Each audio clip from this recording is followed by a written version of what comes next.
શું તમે જાણો છો કે દક્ષિણ ગુજરાતની જાણીતી સહકારી શુગર મિલો આખરે વેચાઈ જવાની અણી પર કેમ આવી ગઈ હતી? ખેડૂતોને શેરડીના સારા ભાવ આપવા જતા શુગર મિલોને 1500 કરોડ રૂપિયાની આઈટી નોટિસ કેમ ફટકારાઈ?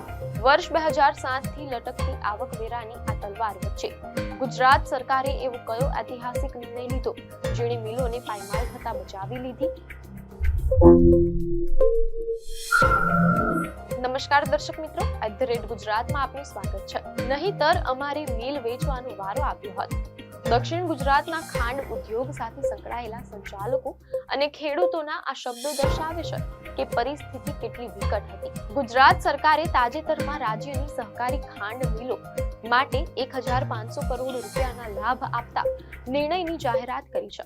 આ નિર્ણય પાછળ વર્ષ 2007 થી 2008 થી લઈને 2016 સુધીનો એક એવો કાનૂની અને ટેક્સ સંબંધિત વિવાદ હતો જેણે સમગ્ર ગુજરાતની સહકારી ખાંડ મિલો અને લાખો શેરડી પકવતા ખેડૂતોના ભવિષ્ય પર સંકટના વાદળો છવાઈ દીધા હતા. આખરે શું હતો આખો આવકવેરાનો વિવાદ?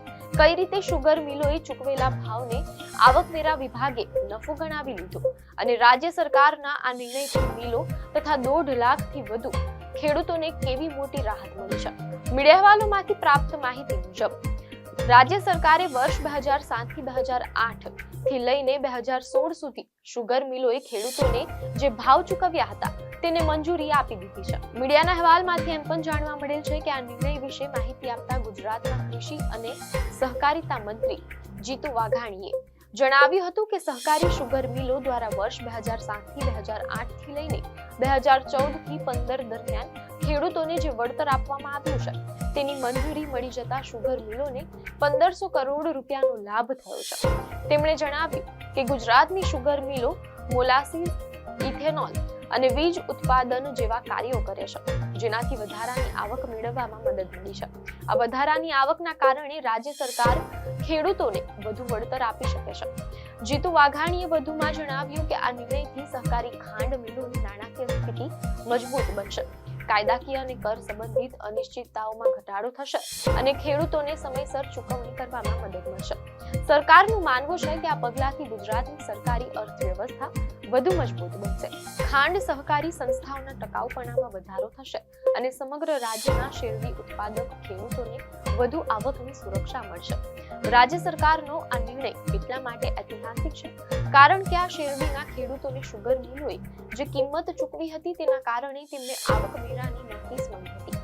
હવે પ્રશ્ન એ થાય છે કે શુગર મિલોને આવકવેરાની નોટિસ કેમ આપવામાં આવી હતી? મીડિયા અહેવાલમાંથી જાણવા મળેલ છે કે આ મામલો આવકવેરા વિભાગ દ્વારા કરવામાં આવેલા મૂલ્યાંકનોથી શરૂ થયો હતો, જેમાં ગુજરાતની સહકારી ખાંડ મિલો દ્વારા ખેડૂતોને ફેર એન્ડ રેમ્યુનરેટિવ પ્રાઇસ FRP કરતા વધુ આપવામાં આવેલી ચૂકવણીને કરપાત્ર નફા તરીકે ગણવામાં આવી હતી. પરિણામે આશરે કરોડો રૂપિયાની નોટિસો શુગર મિલોને ફટકારવામાં આવી હતી. અહેવાલો પ્રમાણે ગુજરાતની શુગર મિલો ઉપર 1500 કરોડ રૂપિયાની રિકવરી કાઢવામાં આવી હતી, જે બાદ શેરડીના ખેડૂતો અને શુગર મિલો પર સંકટના વાદળો છવાઈ ગયા હતા. આ નોટિસોના કારણે શુગર મિલો પર સંભવિત નવી નાણાકીય જવાબદારી ઊભી થઈ હતી. મીડિયા અહેવાલમાંથી જાણવા મળેલ છે કે એક મીડિયા સાથેની વાતચીતમાં ચલથાણ શુગર મિલના પ્રમુખ કેતન પટેલ જણાવે છે કે આ નોટિસો વર્ષ 2007 થી 8 થી લઈને 2016 સુધી ખેડૂતોને પ્રતિ ટન શેરડીના જે ભાવ ખેડૂતોને ચૂકવવામાં આવ્યા હતા તે બદલ આપવામાં આવી હતી. ખેડૂતોને પ્રતિ ટન શેરડી માટે કેન્દ્ર સરકાર દ્વારા જાહેર કરવામાં આવેલી કિંમતથી વધુ કિંમત ચૂકવવામાં આવી હતી. નિયમ પ્રમાણે જ્યારે શેરડીની કિંમત જાહેર કરાયા બાદ ગુજરાત સરકારને મંજૂરી મેળવવાની હોય છે અને તે માટે રાજ્ય સરકાર સર્ટિફિકેટ પણ આપતી હોય છે. મીડિયા અહેવાલો મુજબ કેતન પટેલ જણાવે છે જે તે વખતે ગુજરાતમાં આ પ્રકારનું સર્ટિફિકેટ ઇસ્યુ કરવા માટે કોઈ કમિટી નહોતી. ગુજરાતમાં મોટા ભાગની શુગર મિલો સહકારી ક્ષેત્રની છે એટલે કમિટીની જરૂરિયાત જણાઈ નહોતી, જેના કારણે શુગર મિલોએ જે ભાવ જાહેર કર્યા હતા તેને નફો ગણીને નોટિસ ફટકારવામાં આવી હતી. તેમણે વધુમાં જણાવ્યું કે માત્ર ગુજરાતમાં જ નહીં પરંતુ સમગ્ર દેશની શુગર મિલોને નોટિસ પાઠવવામાં આવી હતી. એક અંદાજ પ્રમાણે દેશની શુગર મિલો પાસેથી લગભગ 13,000 કરોડ રૂપિયાની રિકવરી માટેની નોટિસો આપવામાં આવી હતી.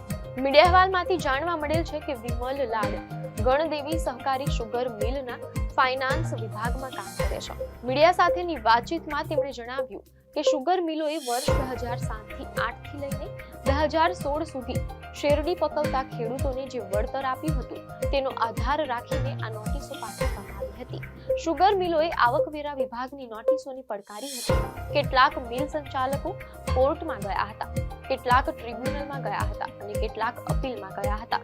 હજુ પણ આ કેસો અલગ અલગ સ્ટેજ પર છે. ગણદેવી શુગર મિલને 200 કરોડ રૂપિયાનો આવકવેરો ચૂકવવા માટે નોટિસ આપવામાં આવી હતી, પરંતુ રાજ્ય સરકારના આ નિર્ણય બાદ હવે તેમણે આ રકમ નહીં ભરવી પડી.